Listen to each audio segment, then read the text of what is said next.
We are getting some breaking news in the investigation into the disappearance of Nancy Guthrie. At 1:47 in the morning, the camera cut to black. But inside the chest of an 84-year-old woman, a tiny implanted device was still capturing what no security system, neighbor, or witness could see.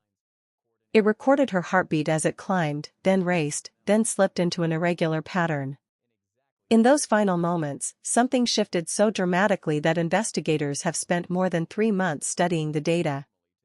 And according to this case file, what that device stored may be the most chilling evidence of all.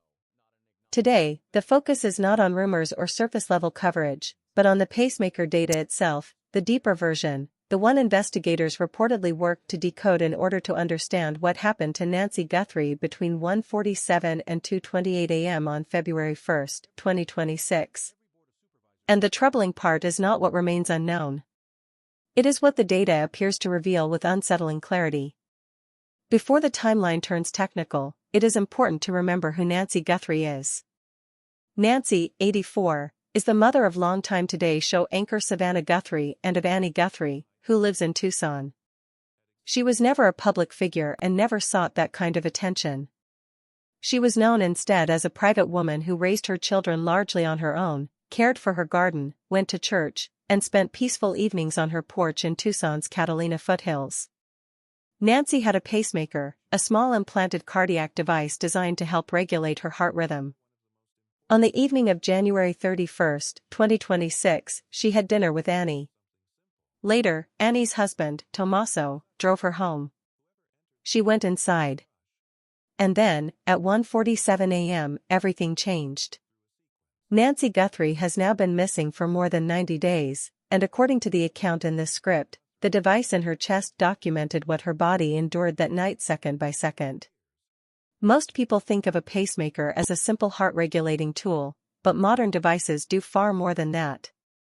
They do not just help control rhythm, they also record data. Every heartbeat can be logged. Irregular rhythms can be timestamped. Sudden spikes in heart rate can be documented, as can sharp drops and other major physiological changes. In many cases, these devices also include motion sensors capable of detecting physical movement. That detail is crucial here.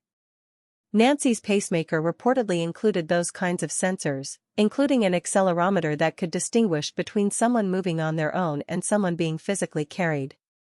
It was also linked to a home monitoring base unit in her bedroom, a plugged-in system that regularly transmitted cardiac information to the manufacturer's secure cloud platform.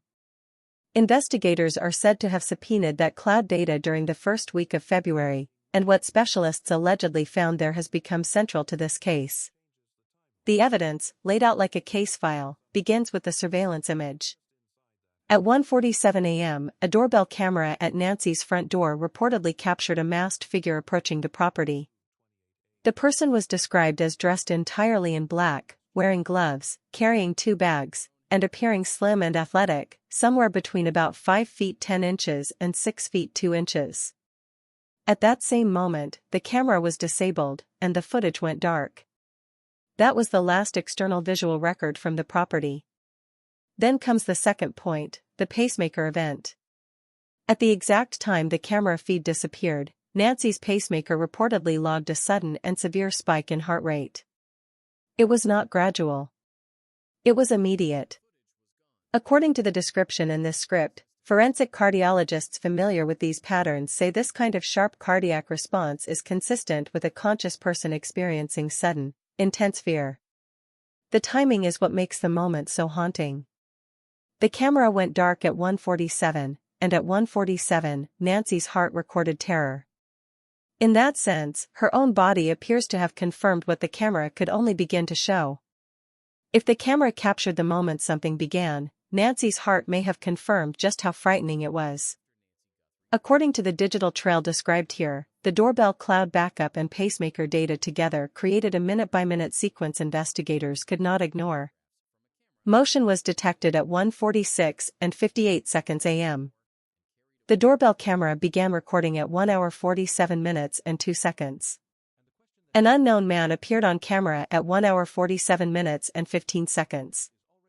Just seconds later, at 1 hour 47 minutes and 18 seconds, the pacemaker logged a major cardiac event as Nancy's heart rate surged and her rhythm turned irregular. By 1 hour 47 minutes and 20 seconds, an unusual sound event from inside the residence had reportedly been flagged through audio analysis. At 1 hour 47 minutes and 25 seconds, the suspect left the camera frame and the system went dark. Then, at 2:28 a.m., the pacemaker's sync with the home monitoring unit ended. That left a 41-minute gap with no outside visuals, no phone activity, and no GPS trail, only the internal record from Nancy's implanted device. Investigators also reportedly recovered evidence suggesting preparation, not impulse, 2 bags, gloves, and items consistent with someone who arrived ready to carry out a plan. The setting only deepened that concern. Nancy's home on North Jenna Drive in Tucson's Catalina foothills sits in a quiet residential area with little overnight traffic, the kind of place where someone could come and go in the early morning hours without drawing attention. The first major conclusion drawn from the cardiac data is that Nancy was awake when this started. Her heart did not respond like someone pulled abruptly from deep sleep. Instead, the spike appears to show a conscious, immediate reaction to a perceived threat at the exact instant the masked figure disabled the camera. That matters because it suggests Nancy knew something was wrong from the very beginning. Her pacemaker, in effect, became a silent witness, logging a fear response that could not be staged or rewritten after the fact. What reportedly disturbed investigators even more was that the fear did not quickly subside. In an ordinary startle event, heart rate rises and then settles back down within minutes. That is not what the data is said to show here. Nancy's heart remained elevated, and the rhythm irregularities continued in a way forensic cardiologists associate with severe emotional distress. The interpretation was stark. Whatever terrified her at 1:47 did not disappear. The threat remained, and so did the physiological signs of fear. Then the movement pattern changed. Roughly 15 to 20 minutes into that 41-minute window, the pacemaker's accelerometer allegedly began showing passive motion rather than voluntary movement. Investigators say there is a measurable difference between a person walking under their own power and a body being moved by someone else. What the device recorded, according to this account, did not resemble Nancy walking through her home or shifting from room to room. It resembled transport. The movement was sustained, passive, and consistent with someone being carried, placed into a vehicle, and driven away. The final 10 to 15 minutes before the sync ended at 2:28 are described as the most alarming portion of the analysis. By then, Nancy's heart, which had remained elevated for much of the event, began changing in a more clinically specific way. The natural beat-to-beat variation that doctors call heart rate variability reportedly dropped significantly. In this context, that kind of decline can suggest the body's normal neurological control over the heart is being chemically suppressed. The interpretation investigators focused on was pharmacological sedation, in other words, a drug-induced change in consciousness. That possibility, as presented here, transforms the profile of the person responsible. A sedative of that kind would not point to a random break-in or a spur-of-the-moment act. It would suggest planning. It would suggest access. And it would suggest that whoever came to Nancy's home may have arrived equipped with a controlled substance intended to incapacitate an elderly woman. Investigators reportedly believe the cardiac signature narrows the list of possible compounds, which in turn could narrow the path to whoever obtained them. Another major clarification in the case concerns the 2:28 a.m. timestamp. Some reports claimed Nancy's pacemaker stopped at that moment, but the account here insists that is inaccurate.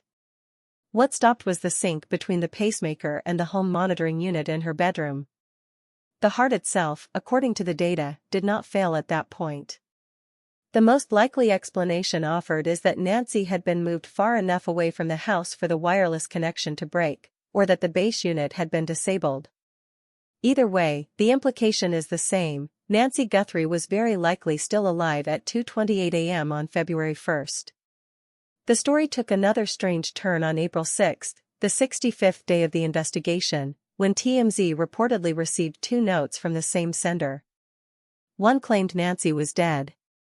The other, sent that same morning, claimed she had been seen alive in Sonora, Mexico. But in the view presented by this script, Nancy's own heart data had already complicated so much of the outside noise. And that is what continues to make this case feel less like rumor and more like a deeply unsettling mystery still waiting for answers.